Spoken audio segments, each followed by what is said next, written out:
وقتی بدهی ها تو زندگی فشار میارن، عشق میتونه نجاتت بده یا خیانت.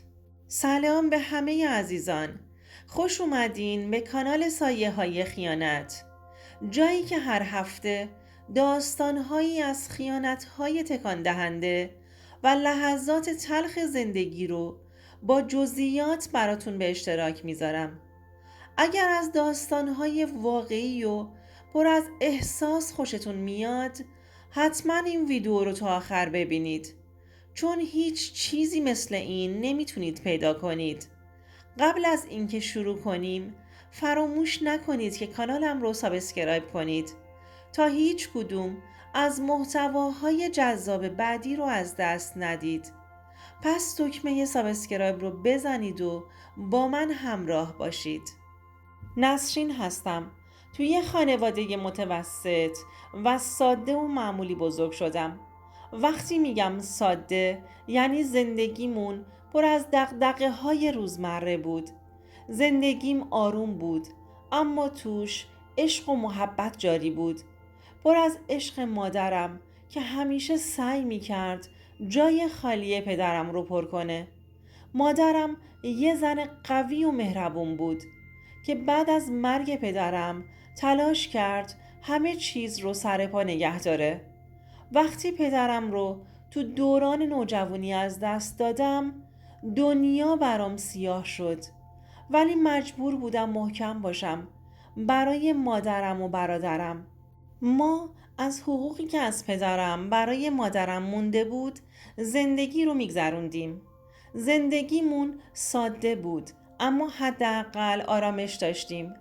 من دختری بودم که همیشه تو رویاهام یه عشق واقعی و زندگی مشترک شاد رو تصور می کردم.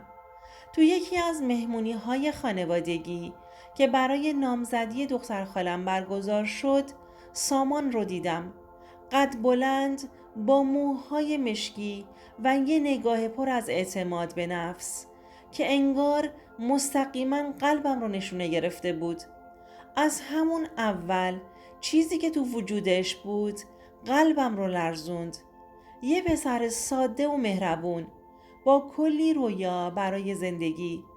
اون پسر یکی از اقوام دورمون بود که تازه از شهرستان به تهران اومده بود تا کار و زندگی تازه‌ای رو شروع کنه. چند ماه گذشت و سامان شد همه دنیای من. هر روز بیشتر بهش وابسته می شدم. اون هم عاشق من بود و رویاهای بزرگی برای آیندمون داشت. وقتی به هم پیشنهاد ازدواج داد، هیچ تردیدی نداشتم. بعد از مراسم سادمون توی یه خونه کوچیک ولی پر از عشق زندگیمون رو شروع کردیم. اون روزا فکر می کردم خوشبخت ترین زن دنیا هستم. زندگی تو چند سال اول خیلی خوب بود. هر شب با امید و عشق سر روی بالش میذاشتیم و برای آینده بهتر برنامه میریختیم. اما بعد از مدتی سامان تصمیم گرفت کار خودش رو راه بندازه و یه فروشگاه باز کنه. منم مثل همیشه پشتش بودم. همه سرمایه‌مون رو گذاشتیم تو کار. حتی پولی که مادرش برای روز مبادا کنار گذاشته بود. اما بازار اون جوری که فکر می کردیم پیش نرفت. مشتری ها کم بودن و بدهی ها یکی پس از دیگری روی هم انباشته می شدن. طلبکارا هم کم کم در خونمون رو می زدن و سامان شبها بی صدا گریه می کرد. اوضاع داشت از کنترلمون خارج می شد. یه روز دیگه صبرش تموم شد و دیگه طاقت نیاورد و تصمیم گرفت خونمون رو بفروشه که بدهی ها رو بده و به زندان نیفته. اون روزا سخت ترین کابوس روزهای زندگیم بود. دیدن شکسته شدن سامان جلوی چشمم برام غیر قابل تحمل بود. هر روز زنگ طلبکارا، هر شب اشکهای پنهون سامان. از دردش قلبم میسوخت. من که همیشه فکر میکردم عاشق واقعی تو سختی ها هم میمونه، دیگه نمیتونستم دست رو دست بذارم و نگاه کنم که زندگیمون اینجوری از هم بپاشه. تصمیم گرفتم خودم یه کاری کنم، برم پیش طلبکارا و ازشون مهلت بگیرم. اولین جایی که رفتم سراغ بزرگترین طلبکارمون حاج رضا بود. یه مرد میان سال، خونسرد و خیلی حسابگر، مردی که تو بازار شناخته شده بود.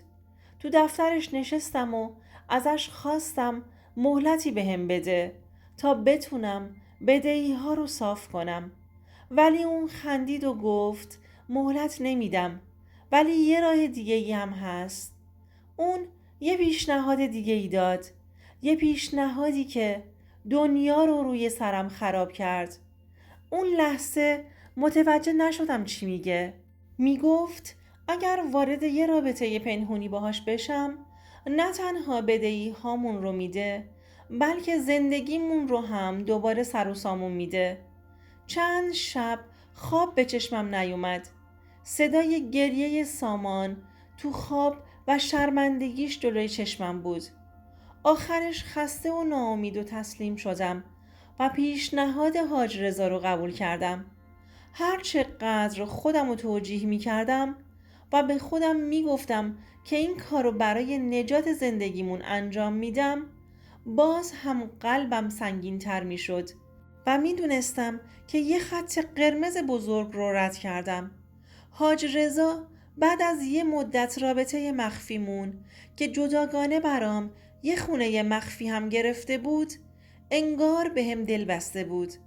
دیگه فقط پول نمیداد، دیگه مثل طلبکارا نبود. این بود که طاقت نیاورد و بهم پیشنهاد صیغه هم داد. کم کم به این باور رسیدم که چیزی بین من و سامان شکسته شده که دیگه درست هم نمیشه. بالاخره درخواست طلاق دادم و جدا شدم و از اون زندگی بیرون اومدم. حاج رضا فکر میکرد زندگی جدیدی باهاش شروع میکنم، ولی من فقط دنبال فرار بودم. از گذشته، از خیانت، از خودم. حالا که به گذشته نگاه میکنم میدونم که انتخاب هام اشتباه بوده، ولی باور دارم هر اشتباهی درسی برای آینده است. شاید هنوز دارم تاوان تصمیماتم رو میدم. یه زن شکسته ولی قوی تر شدم و یاد گرفتم که زندگی همیشه به این شکل نمیمونه و هیچ موقعیت سختی ارزش شکستن اصولی آدمی رو نداره. زندگی گاهی سخت میشه و آدم رو به انتخابهای تلخی میکشونه، ولی هیچ وقت اجازه ندید مشکلات اصول و ارزشهای شما رو زیر پا بذاره. هر چقدر هم شرایط سخت بشه، همیشه یه راه درست وجود داره. این که همیشه با صداقت و شرافت بجنگید، چون هیچ پیروزی بدون اونها شیرین نیست.